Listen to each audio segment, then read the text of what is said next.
It is an LCS tradition that our keynote address be delivered by one of our own.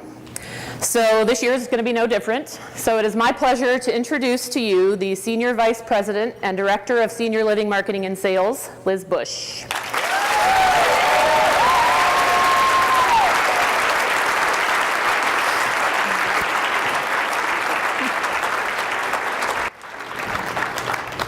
Good morning again.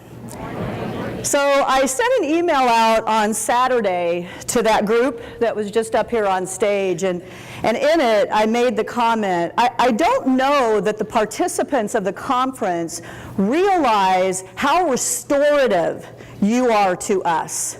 And after last night and your enthusiasm this morning and that awesome opening, I just have to say thank you.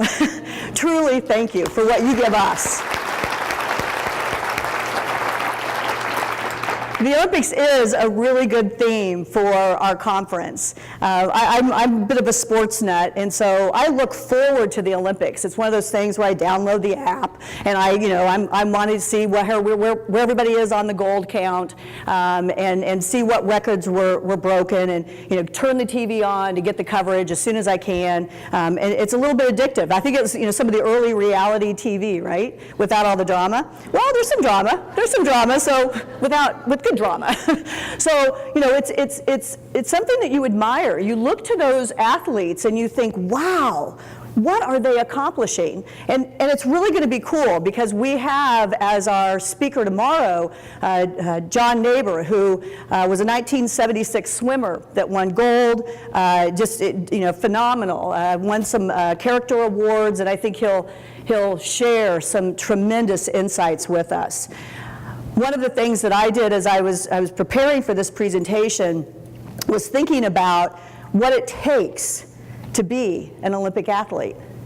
Now, these are people that clearly have some God-given ability, right? There's some natural ability that they're working with, and they're very competent and they're proficient at what they do. And yet, all of them drive themselves harder. They work to achieve greatness. I found a quote from Jesse Owen. And Jesse Owen, as some of you may remember, is an Olympic athlete who was a 4-time gold medalist. And he shared, "We all have dreams, but in order to make dreams into a reality, it takes an awful lot of determination, dedication, self-discipline, and effort." I bet that resonates with a lot of you. When you think of something that you really want to make, you really want to achieve, a goal that you have set for yourself, doesn't it kind of elevate your game? Doesn't it make you want to work harder? Jesse talks about having a dream. And at LCS, we have a dream. We call it a vision, and it's part of our strategic plan. And our vision is to make a difference, a positive difference, in the lives of the seniors that we serve. Pretty simple, isn't it? But isn't it profound? Doesn't it have a huge impact on what we do? And I have a hunch that that dream is shared, I'm going to say by everybody that's in this ballroom today. That we all want to make a positive difference in the lives of the seniors that we serve. Well, LCS went a little bit further because we are becoming a metric-driven company, which will be fun for some of you in the audience. And we set a goal. So a little bit like a Jesse Owens, who said, I'm a good track and field, but I want to do better. I want to stand on that podium, have a gold medal around my neck, and hear my country's national anthem. If you have a dream, you have to set a goal. And part of that is to know that you've achieved, you've arrived, I've made this, I've accomplished this. And so for LCS, as we look at our dream to make a positive impact in the lives of the seniors that we serve, we set a goal. And our goal is that we want to be able to serve 50,000 residents by the year 2020. Won't that be fantastic? It's inspirational. You know, it's why you get up in the morning to do what we do. It's why we work hard, because we want to make that positive difference. Each of you in this room have a goal. It may not be this one, but for each of your communities, I'm confident that you are aligned with your leadership at the community level to achieve greatness. To be able to accomplish something more. And that's what we want to encourage you to do in our conference this week. One of the things that's very important to LCS is that we live by our principles.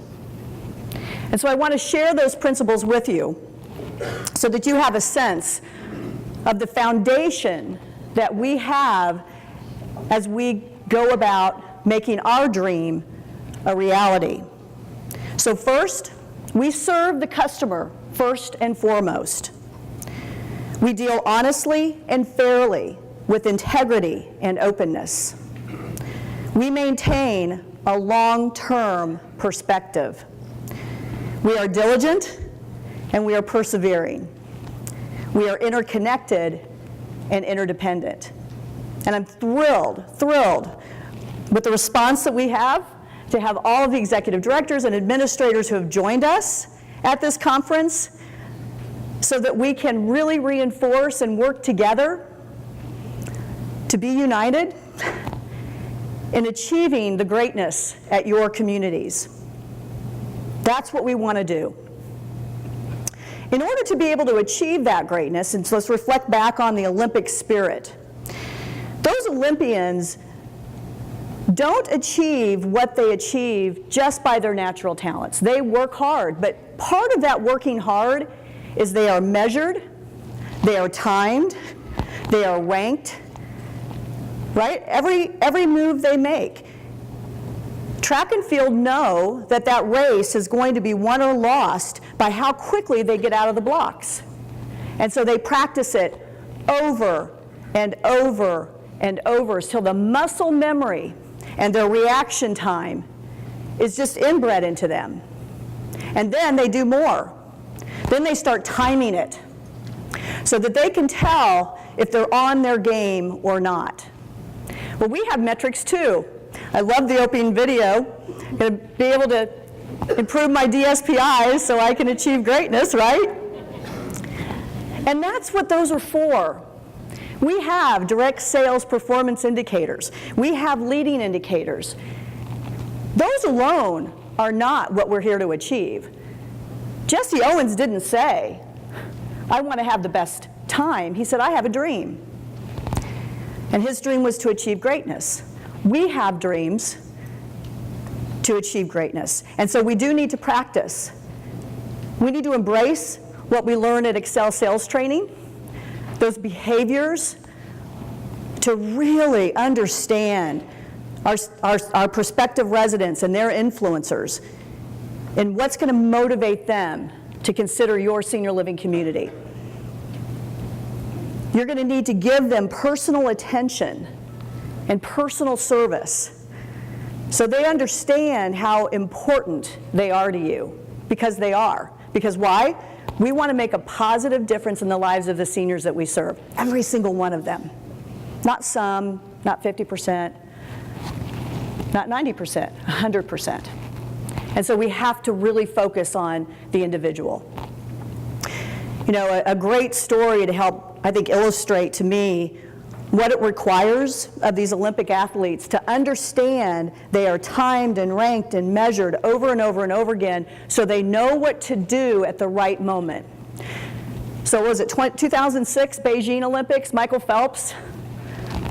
I mean, everybody's got to remember the excitement of his accomplishment. But one of the most profound moments that he had was in that 100-meter butterfly. People remember that? Where he won a gold medal by a 10,000th of a second. What is that? I can't even comprehend. What is 10,000th of a second? And when he was interviewed afterwards, and they said, "How did you do that?" He commented that he knew his time was off and that he wasn't performing to his best. And so he made a split-second decision during that 100-meter butterfly race that at the end of the race, when other swimmers are gliding, he was going to chop. So there's a stroke in butterfly, you chop. And he knew, because his timing was off, he didn't feel like he was performing to his best, that his best chance was to chop. And if you see a replay of that race, you'll see he's the only person in the pool slapping down and getting his arms going, because he knew, because he'd been timed and measured and ranked, that the chop was faster.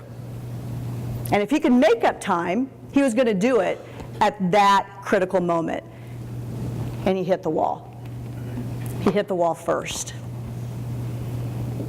That's what you can accomplish by using DSPIs and leading indicators to help you hone your game, to help you achieve greatness. Edwin Moses, another Olympic athlete, track and field, he broke his own record. He set a record in his area 4 different times. Isn't that incredible? You set a record and you break it? That's awesome. That is awesome. And I love this quote. I always had to keep improving my skills in order to remain competitive and to keep winning. Isn't our industry becoming more competitive? And it's not just with other communities, right? There are a lot of options for folks. And so I think this is a good quote for us, that we need to always be improving our skills in order to be able to remain competitive and to keep winning, to achieve the greatness that we all want to achieve. I shot out an email to some of you, and I asked you if you would share for me what motivates you, or what's your greatness, what's your dream in what you do. And so I want to share some of that with you, because I think just like these quotes from our Olympic athletes, you'll enjoy hearing what your colleagues, those of you with us right now, had to share. Vicki Kahn, who's at North Oaks, shared that I have experienced North Oaks on many levels, feeling valued as an employee, but also as a grateful child of a resident who was fortunate enough to age gracefully with dignity in her apartment to the age of 103. I asked Carmen Walker from Friendship Village of Sunset Hills, what motivates you? What's your dream? And she shared that we are so lucky to have a job helping people make one of the best decisions of their lives. It motivates me to know I have helped our prospects and families. I went on and I got a great email from Elizabeth O'Connor at Blakehurst.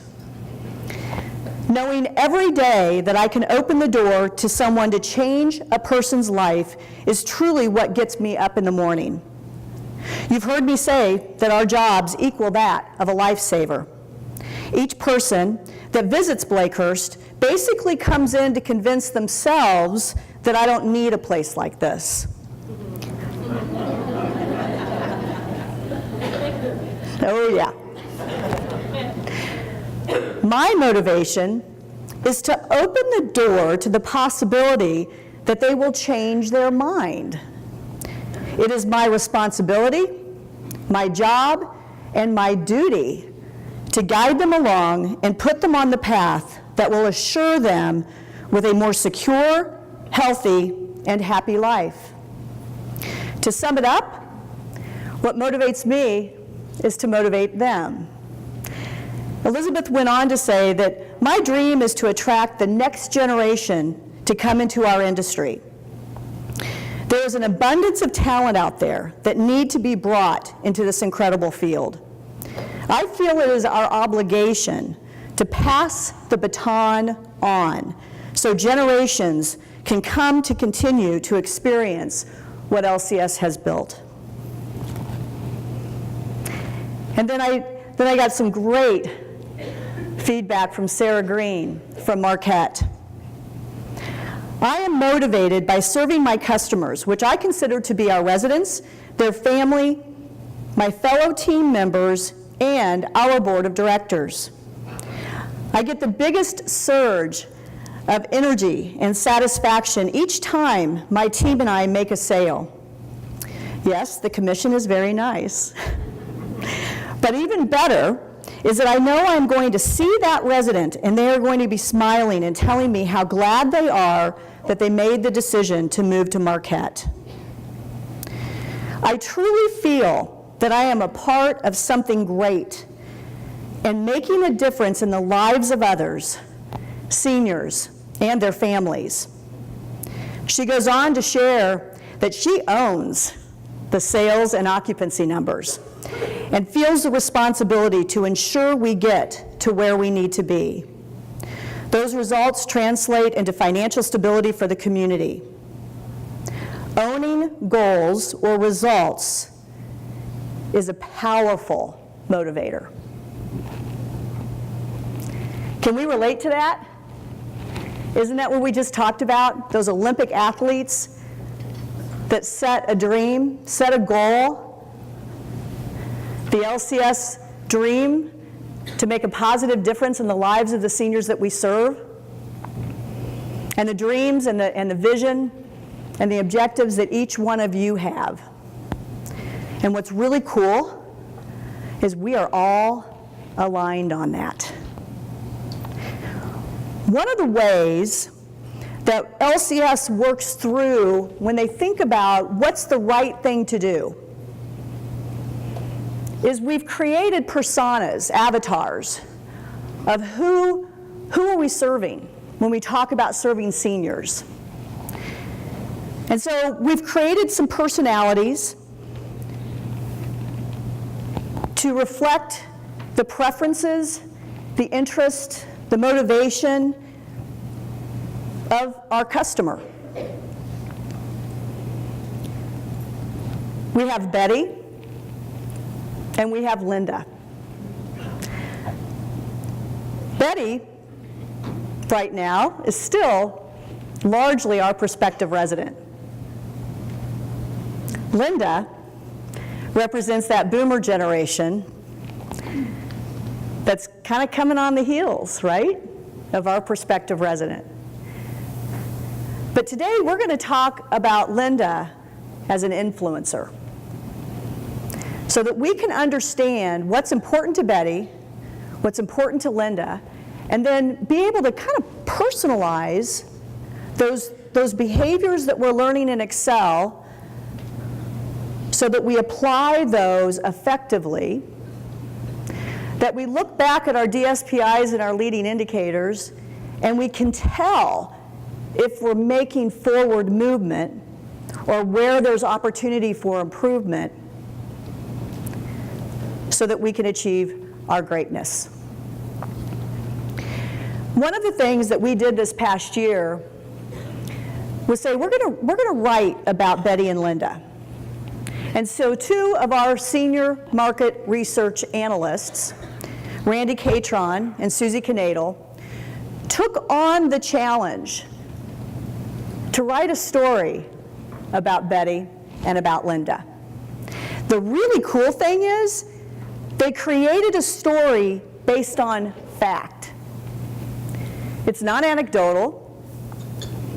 It isn't what we experienced yesterday. But they were created by using primary and secondary research so that we better understand our customer. So what I'm going to do is I'm going to tell you, we're a group of people who learn better from storytelling. So I'm going to tell you the story of Betty and then share some information, tell the story of Linda. What I want you to do and realize is the slides that will be projected are going to demonstrate, illustrate the facts that we use to create these stories. Sometime this year, these stories will be published on Connect. You'll have all of these stats. You'll have all of this information to share with your teams. So I don't want you to get real hung up today trying to write down what were those percentages. Instead, what I'd really like for you to do today is listen to the story and think about how this impacts what you do.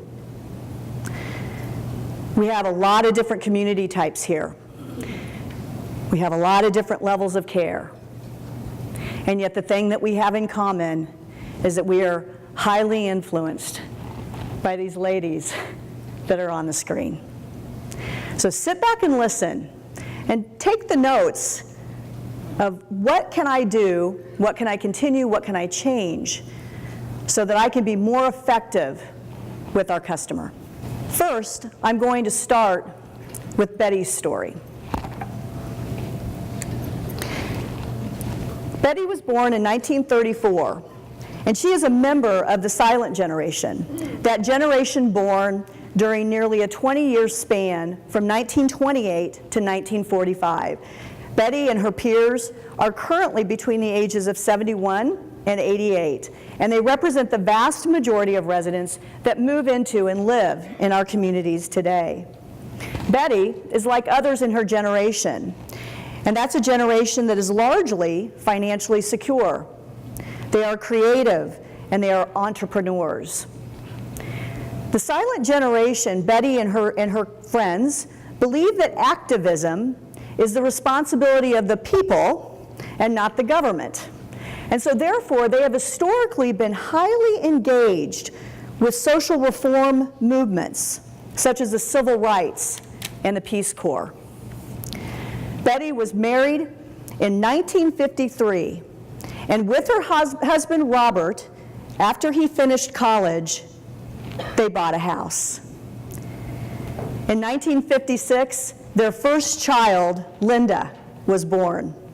Linda was squarely in the middle of the baby boom generation, that large mass of the U.S. population born between 1946 and 1964.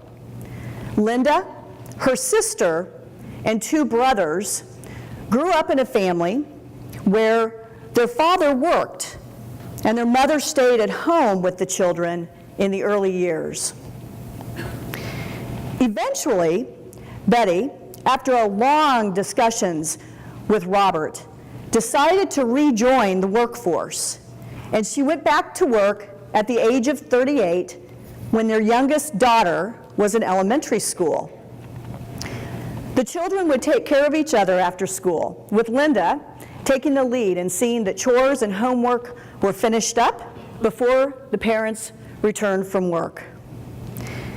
Betty then worked for the next 25 years, retiring with Social Security benefits that supplemented the income of her husband.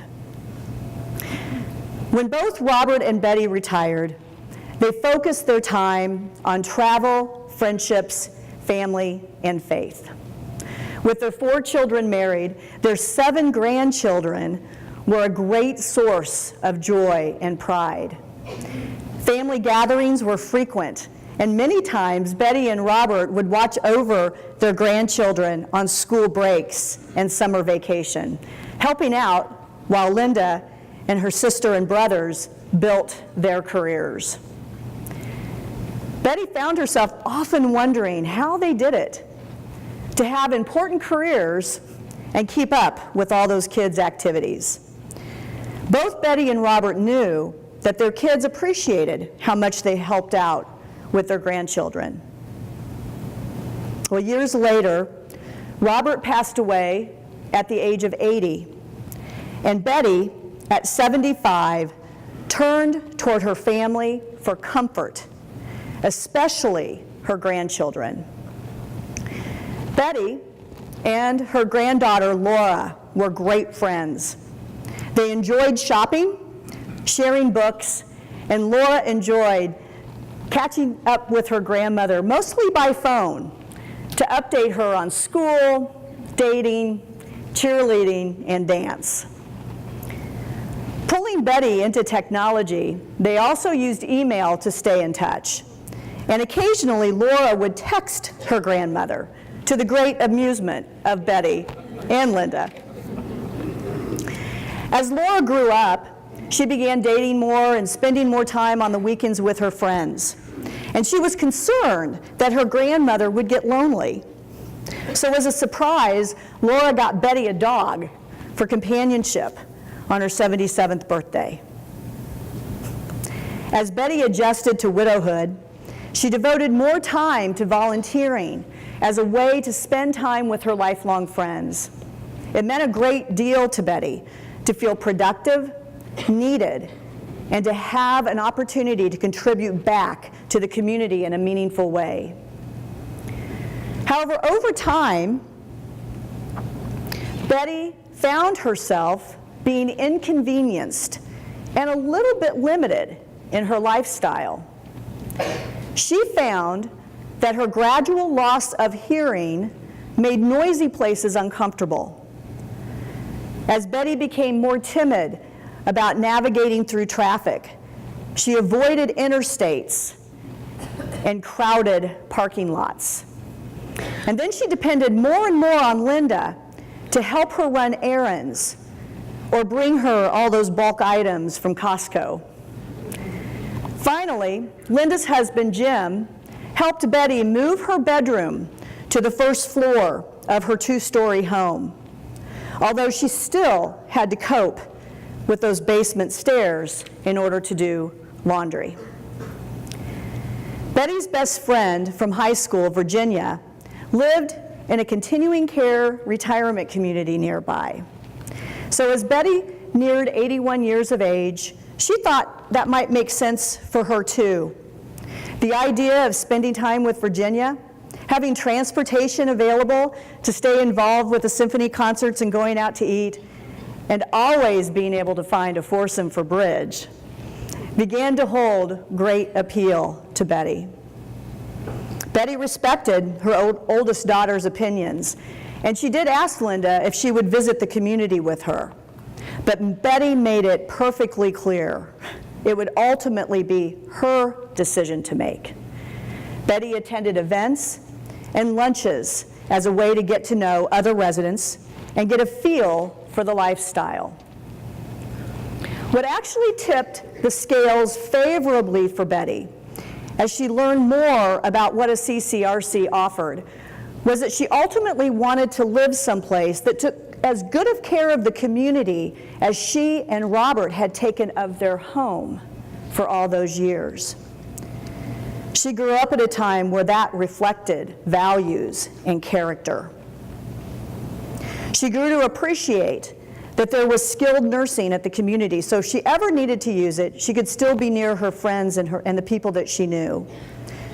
She and Robert had saved for their retirement, and they were always careful with their spending, having lived in the same house for over 40 years. So when she learned that at this community some of the health care costs were included in the fees, she thought this made really good practical sense. Ultimately, she decided it was a wise decision to be living where she had a greater sense of safety and security, and to not be a burden to her family. Betty is one of nearly 700 people who inquired about the community that year.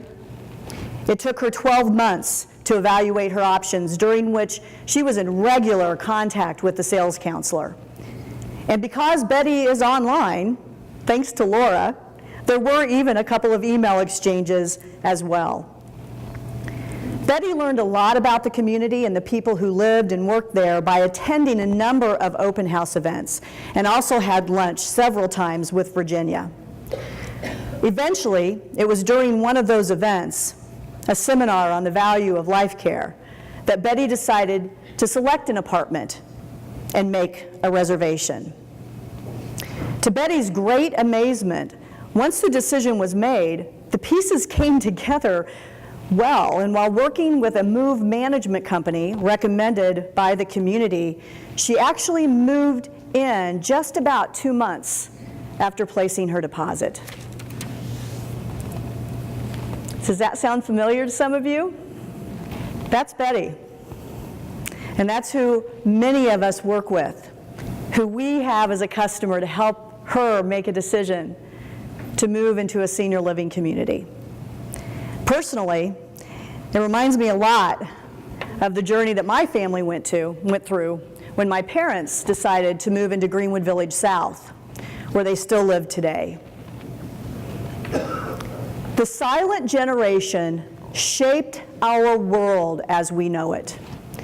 They set the bar for volunteerism. It was this generation that paved the way for feminism and women in the workplace. And just as our world adjusted to their impact, our communities have already begun making adjustments to meet the expectations of Betty as well. By launching wellness programming that meets the physical, the spiritual, and the lifelong learning expectations, by providing dining options, more flexibility in our services, we are responding to the silent generation. You know, it's really kind of exciting because I've been doing this for 33 years now, and it's really cool to see that our industry is actually, and our profession is actually responding also to our customer. Continuing Care Retirement Community as a name for one of our product types is changing. It's an initiative that was launched by Leading Age and a work task force. And so now we're encouraging your continuing care retirement communities to consider this name change to Life Plan Community. There was a rigorous process involved in identifying the name, testing the name. I think over 4,000 prospective residents were interviewed, as well as 100 communities, to select the name Life Plan Community. We have a rollout guide on Connect, I hope that you'll access as you look at how you guide your community through this change as well. LCS is embracing this change. It is something that we want to see happen because it is being responsive to the consumer.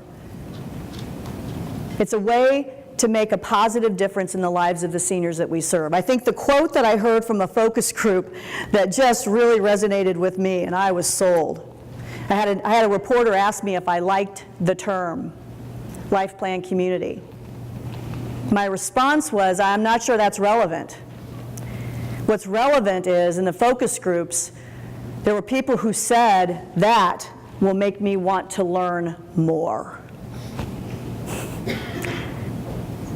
That is music to our ears. So are we on the right track with what we're doing?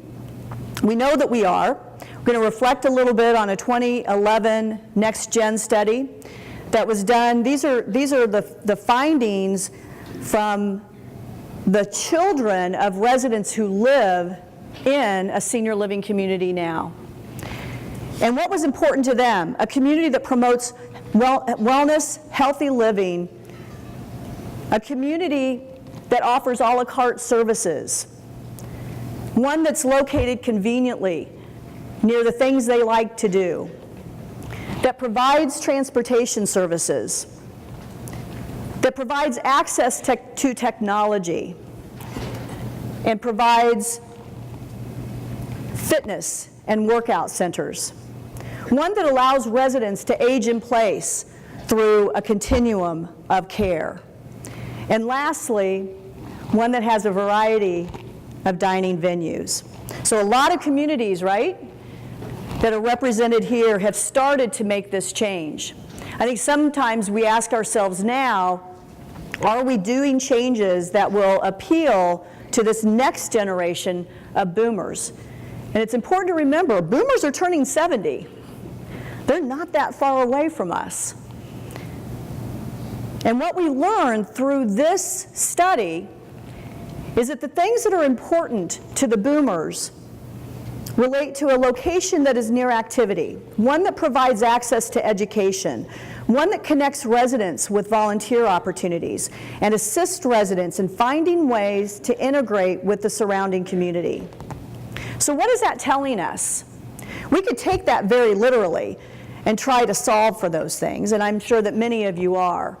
But what struck me as I reviewed this information again and kind of refreshed, what is this saying to us? What it's saying is that our next round of residents do not want to be restricted or served only at the community itself. Back in 2001, at a national sales conference, I made the statement that we're going to have a consumer, a customer, who doesn't want to sit and look out the window. They're going to march out the front door. That's what we're going to need to be able to contend with. That's what we need to be prepared for. We're already finding that boomers are attracted to our communities. Greenwood Village South has cottages. And since January of 2014, 21% of new residents moving into those cottages have been under the age of 70. Isn't that amazing? Crowsdale Village has cottages. And since January of 2014, 30% of new residents moving into that community are under the age of 70. The boomers are here, and we really have to make sure that we're prepared for them and meeting their needs. More insights about Linda as a prospective resident. We're a part of a Brooks Adams research study called Generations. And this is a study that they updated in 2015. And so from respondents that are in the age bracket of 50 and above, the boomer generation, they asked, what's important to you? And we learned that Linda likes physical fitness, with 84% saying it was very or somewhat important to them. They found, when they asked, how important is brain fitness programming to you, that 92% said very or somewhat important. And we know why. We all know why that's important. And then they asked the question, what is your most important goal for the future? And it was to stay healthy. It's to stay healthy. Now I'm telling you, we are uniquely equipped with the product that we represent to help this generation stay healthy. And there are programs that our company is rolling out.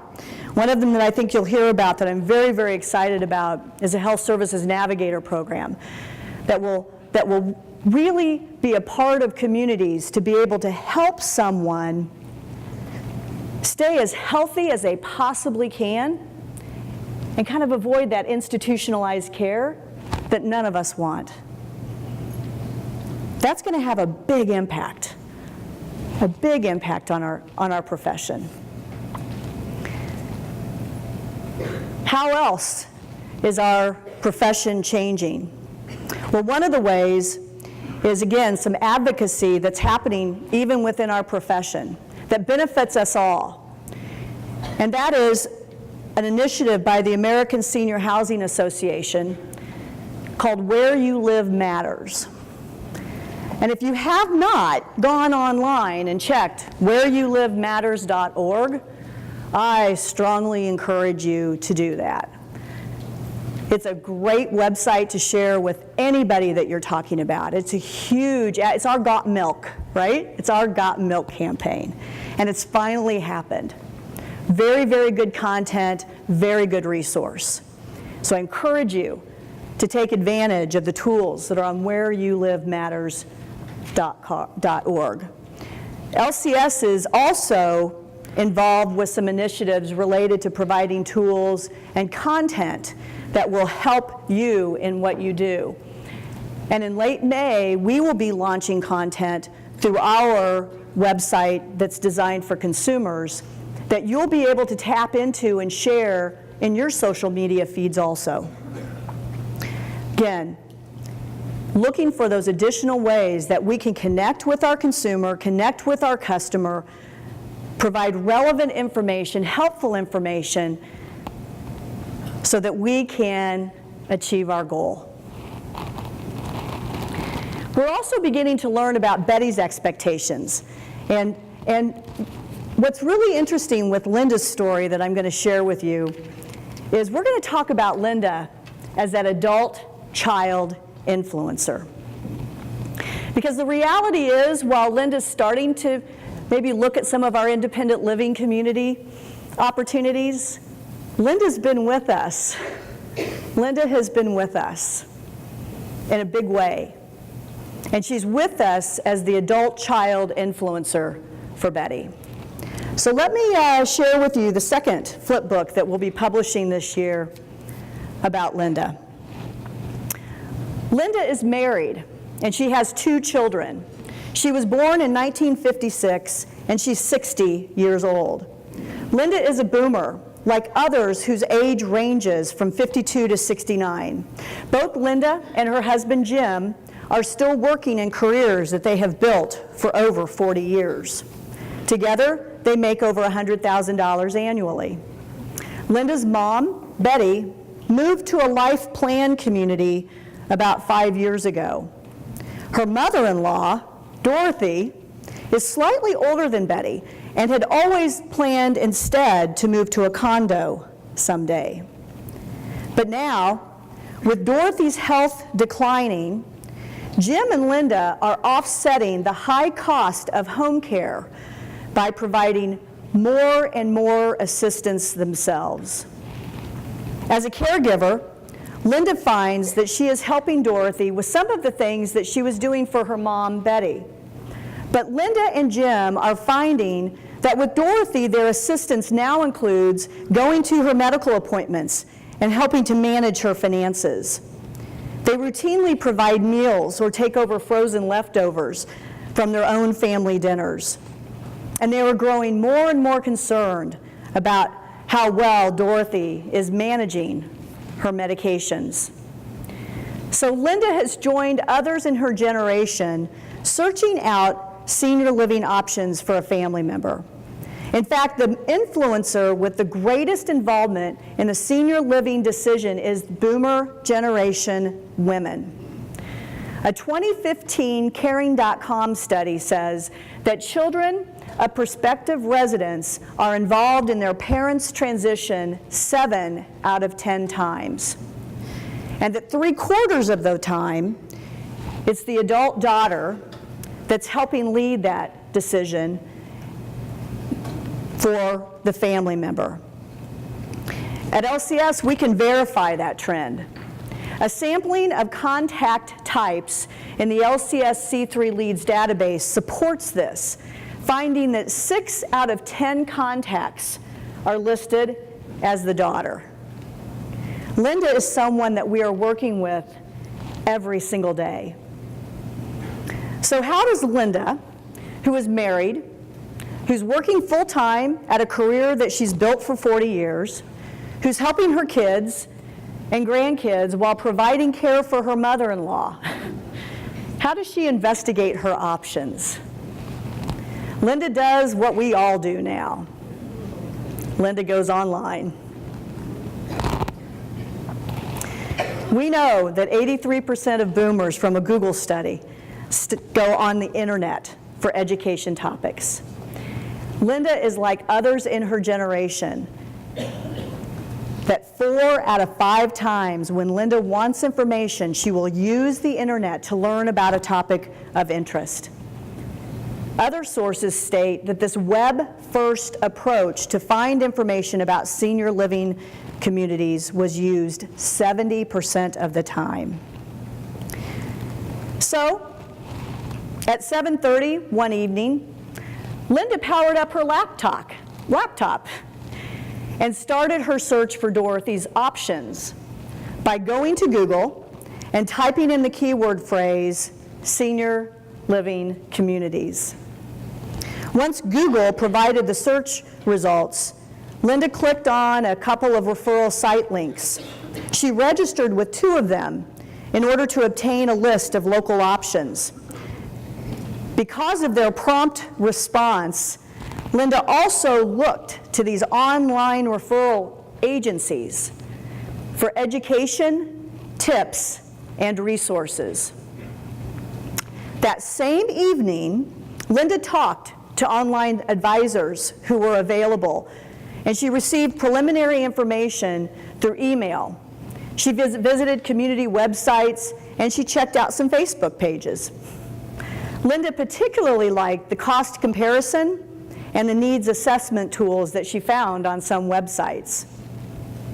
Based on her research, Linda determined that her mother-in-law was most likely going to need an assisted living community. And once that conclusion was reached, she compiled a list of 10 communities that met her geographic preferences and seemed to have the qualities that would be important to herself, Jim, and Dorothy. Well, Linda needed to organize the information, so she created this awesome spreadsheet with key information that she gathered from her search. And then with that done, Linda sat back. She took a sip of wine from her wine glass. She nodded her head, and she was very pleased with herself. Because she had compiled a strong list of options in a few hours on the computer. And even more, she was able to do it in the evening and wasn't delayed one bit by having to wait for return phone calls. She was really amazed at the significant progress that she made researching for her mother-in-law. So what did Linda do next? Well, to further reduce her list of options, she once again studied the community websites, and then she clicked on related reviews. She then turned her attention to those that she trusts the most, her friends, which happened to include a banker and an attorney, and she also reached out to her mother. Realizing that it was growing late, she shot out a few emails, and then she posted the question on her Facebook page. Linda, like most of her generation, is optimistic by nature, but she also has a healthy dose of skepticism. So eventually that evening, she narrowed her list of 10 communities to 4. According to a 2013 Caring.com research, Linda relied primarily on location, cost, and customer reviews as her primary way to narrow her list. The next day, the feedback from her friends rolled in and confirmed her conclusions from the night before. So she contacted each of the 4 communities by phone to set up a time to visit in person. She was eager to have the opportunity to actually talk to residents living at the community and also see if that community might be able to provide her a list of references, family members who have loved ones living in the community that she might be able to speak to. Well, that evening she updated both Jim and Dorothy that there were 4 communities they would be visiting. Does Linda sound familiar? Aren't you amazed at what Linda is achieving and never talking to us? And then I find it really fascinating that she's done all this homework and then she calls. And it makes me reflect. I'm a salesperson. It really makes me reflect. How do I respond to that phone call? Do I understand and really appreciate how proud Linda is of what she's accomplished and never having talked to a community yet? If I start at square one with her, am I going to win points with Linda? No. I find this just utterly fascinating.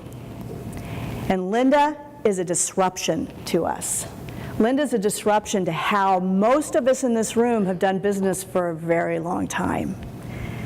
And so what we're very excited about being able to do at this conference is introduce you to new ideas, to new ways of responding, to new methods of communication. The Olympic Village yesterday, those strategic partners were not there by accident. We vetted that group, and they are there because they can help us, all of us, achieve our goal. In closing, I want to offer you 3 key takeaways. Things for you to think about as you move from this session to your discussion groups and then on to your breakout sessions. And I really want to challenge you when you're in those breakouts and in those discussion groups, talk about Betty and Linda. Call them by name. It makes it so much more authentic. And it will drive your thinking, I believe, to a higher level. Think about consumer communication. Think about Linda picking up the phone and calling. Somebody who has done a tremendous amount of research and been very pleased with the fast response of the online referral agencies that she's engaged. Think about how we talk, how we articulate, how we communicate, how we build a relationship with Betty and Linda, and how different that is. And yet how important they both are to the sales-making decision. The complexity of that. With Betty, she's interested in her lifestyle, right? She wants to make a wise decision. She wants to be able to assure that her family would be proud of the good decision that she's made, so that she's no longer a burden on them. And then think about Linda.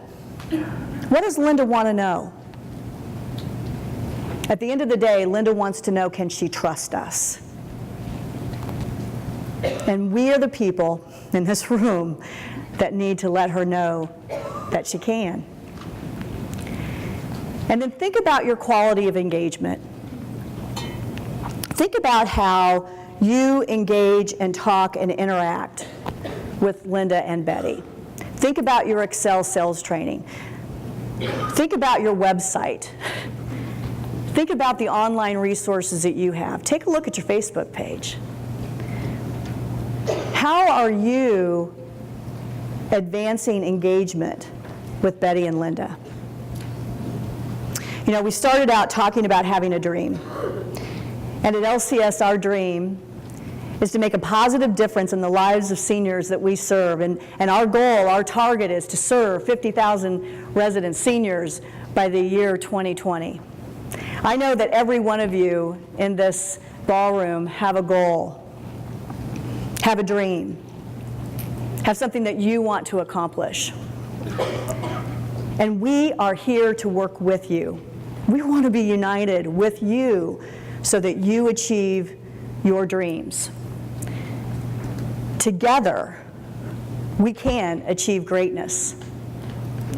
Mary Lou Retton, Olympic athlete, gymnast, gold medalist.